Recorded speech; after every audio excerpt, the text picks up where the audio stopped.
बिस्मिल्लाहिर्रहमानिर्रहीम। अस्सलाम वालेकुम दोस्तों, इस वीडियो में मैं ज्यादातर ईरान के हवाले से बात करने जा रहा हूँ। ईरान के फॉरेन पॉलिसी ऑब्जेक्टिव्स क्या हैं, ईरान चाहता क्या है, ईरान इस रीजन में क्या चाहता है, ईरान पाकिस्तान से क्या चाहता है, ईरान अफगानिस्तान से क्या चाहता है, और ईरान और सऊदी अरेबिया की बैकडोर टॉक्स कैसे चल रही हैं। Immature Iran political leadership with its narrow vision of foreign policy and regional stability. Iran, सबसे पहली चीज ये है कि ईरान एक बड़ी मुश्किल सूरत हाल में गिरफ्तार हो गया है, क्योंकि ईरान ने पिछले 20 सालों से अपने डोमेस्टिक लोगों को ये बताया कि तालिबान दुश्मन है, तालिबान जाहिल लोग है, तालिबान हजारा लोगों को मारते, और एक अच्छी खासी नफरत की कैंपेन बनाकर तालिबान के खिलाफ अपने लोगों को अंदर ठूस दी है। अब मसला ये हुआ है, जब से ईरान ने तालिबान की मदद करना शुरू कर दी है, तो वहाँ के जो डोमेस्टिक लोग है वो सड़कों पर आ गए और वो पूछ रहे ईरानियन गवर्नमेंट से कि हमारे अच्छे खासे रिश्ते थे ताजिक के साथ, हजारा के साथ, और आप तालिबान की मदद करें, आप चाहते क्या है। आपको याद रखना चाहिए कि यही सारा मसला ईरान के साथ तब हुआ था जब ईरान ने अमेरिका के साथ डील स्ट्राइक करने की कोशिश की थी। तब भी लोकल लेवल पर ईरान को काफी ज्यादा रेजिस्टेंस देखने को मिली थी। इसीलिए कहते हैं कि कभी भी ज्यादा बढ़ चढ़ कर ना बोलो और ज्यादा नफरत ना फैलाओ, क्योंकि बाद में अगर मिल बैठ कर बात करने का मौका आएगा तो फिर यही सब कुछ होगा आपके साथ। ईरान का एक और मसला हो गया है कि ईरान के सबसे ज्यादा अच्छे ताल्लुकात थे हजारा के साथ और ताजिकों के साथ, और हजारा तकरीबन यहाँ शिया कम्युनिटी के लिए अफगानिस्तान की वो 40 लाख के करीब है, और ताजिकों को तो ईरान बहुत ही अरसे से सपोर्ट कर रहा था। इसीलिए ईरान ने जो स्टेटमेंट जारी की थी पाकिस्तान के अगेंस्ट और अफगान तालिबान के अगेंस्ट, और हामिद करजई को फोन कर दिया था जब तालिबान ने अपनी गवर्नमेंट नामजद कर दी थी, तब ये सारी की सारी पॉलिसीज ईरान ने अपने डोमेस्टिक प्रेशर के अंडर में आकर करना शुरू कर दी। क्या एक मेच्योर पॉलिटिकल कंट्री को और एक मेच्योर फॉरेन पॉलिसी मेकर्स को इस तरह के डोमेस्टिक प्रेशर के अंडर आकर इस तरह की पॉलिसीज बनाना चाहिए? जो सबसे बड़ा इंपॉर्टेंट सवाल पैदा होता था इस पॉलिसी के हवाले से, क्या ईरान इस पॉलिसी को कंटिन्यू करेगा, क्या आगे लेकर चलेगा, क्या इसी पॉलिसी को ईरान एक्सपेंड करेगा और रीजनल पार्टनर्स ढूंढकर इस पॉलिसी के ऊपर अमल करके पाकिस्तान और अफगानिस्तान को डिस्टेबलाइज करने की कोशिश करेगा? तो इसका जवाब सिंपल है, नो।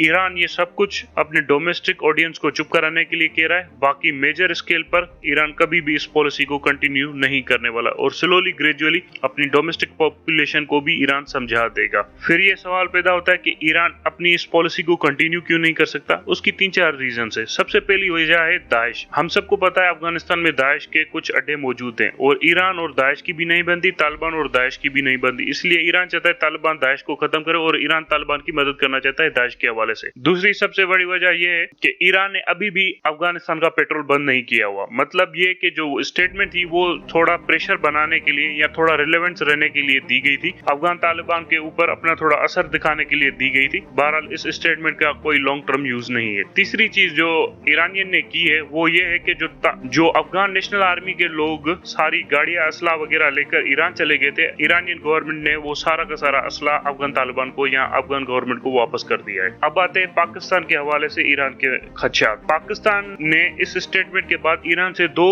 लेवल पर बात की थी। एक ambassador to ambassador level talk हुई थी काबुल में, और वहां पर भी ईरान ने इस हवाले से कोई बात नहीं की और कोई अपनी रिजर्वेशंस पंजशीर के हवाले से नहीं शो की थी। ये भी बताता है कि वो सिर्फ डोमेस्टिक ऑडियंस को सेटिस्फाई करने के लिए ये सब कुछ कह रहे हैं। दूसरी मीटिंग हुई थी, फॉरेन मिनिस्ट्री लेवल के ऊपर टॉक्स थी। पाकिस्तान ने एक रीजनल फॉरेन मिनिस्टर्स की कॉन्फ्रेंस कन्वीन की थी, वहां पर ईरानियन फॉरेन मिनिस्टर भी मौजूद थे और उन्होंने इस हवाले से कोई बात नहीं की। तो इससे ये पता चलता है कि ईरानियन डोमेस्टिक लेवल पर ही ये बात की गई थी और वहीं पर ही उसे खत्म कर दिया गया। अब आते हैं एक और पॉइंट, जो ईरानियन रेवोल्यूशनरी गार्ड्स हैं, उन्होंने अपनी पार्लियामेंट को ब्रीफ किया है और उन्होंने कहा है कि तालिबान अच्छे हैं और हमें तालिबान के साथ कांटेक्ट मेंटेन करना चाहिए, और एक स्टेबल अफगानिस्तान ही ईरान को एक मजबूती दे सकता है। और आपको याद रखना चाहिए कि गल्फ के परली तरफ भी हमारे दुश्मन है, अगर इस तरफ भी दुश्मन हो जाएंगे तो हम बीच में घिर सकते हैं। सो ईरान फ्रंट वॉर की तरफ नहीं जाना चाहता। एक और पॉइंट, रशिया ने ईरान को फोन किया था और ईरान को कन्विंस किया था कि आप इस तरह की पॉलिसीज ना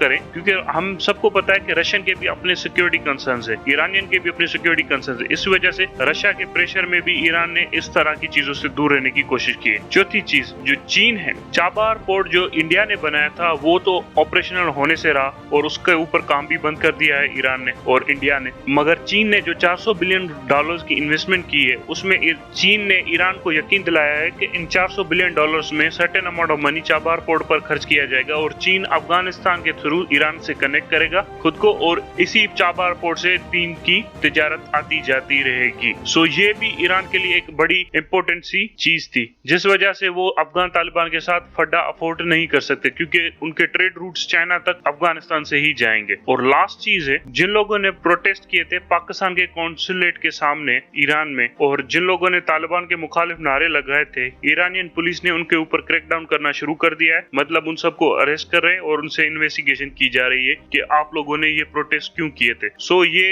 भी एक क्लियर सिग्नल है कि ईरान की ये पॉलिसी थोड़ी सी पॉलिटिकल इमेच्योरिटी थी या फॉरेन पॉलिसी की इमेच्योरिटी की वजह से आई थी। बाकी ये कोई लॉन्ग टर्म पॉलिसी नहीं है जो ईरान कंटिन्यू करने वाला है। मुझे भी यही लगता था कि ईरान को क्या हो गया है कि इतनी लॉन्ग टर्म पॉलिसी ये कैसे कंटिन्यू कर सकता है। वो दो फ्रंट से घिर जाएगा और उसके पास इतने रिसोर्सेज भी नहीं है कि वो यहाँ से चल सके। सो बेसिकली ईरान को अब बात समझ में आ गई है कि इस रीजन में रहना है तो एक दूसरे के साथ मिलकर रहना पड़ेगा, क्योंकि यहाँ पर सभी एक दूसरे से बिगड़े हुए लोग रहते हैं। फाइनल कंक्लूजन ये है कि ईरान की बैकडोर चैनल्स खुले हुए हैं सऊदी अरब के साथ और यूएई के साथ, और यमन वार भी एंड होने वाली है। सो ईरान इस वक्त तमाम तर लोगों से बनाकर रखना चाहता है और ईरान के बैकडोर चैनल खुले हुए हैं यूएसए और यूरोपियन कंट्रीज के साथ। वो जो N5+ डील थी 5 नेशंस टॉप के और एक और नेशन था ईरान के ऊपर सैंक्शन हटाने वाली, उस डील को रिस्टोर करने की कोशिश जोरों शोरों से जारी है और न्यू गवर्नमेंट ने कहा है कि वो सैंक्शंस हटवा के रहेंगे। सो अगर सैंक्शंस हटवाने हैं तो ये गुंडागर्दी इस रीजन में बंद करनी पड़ेगी। Thank you ji.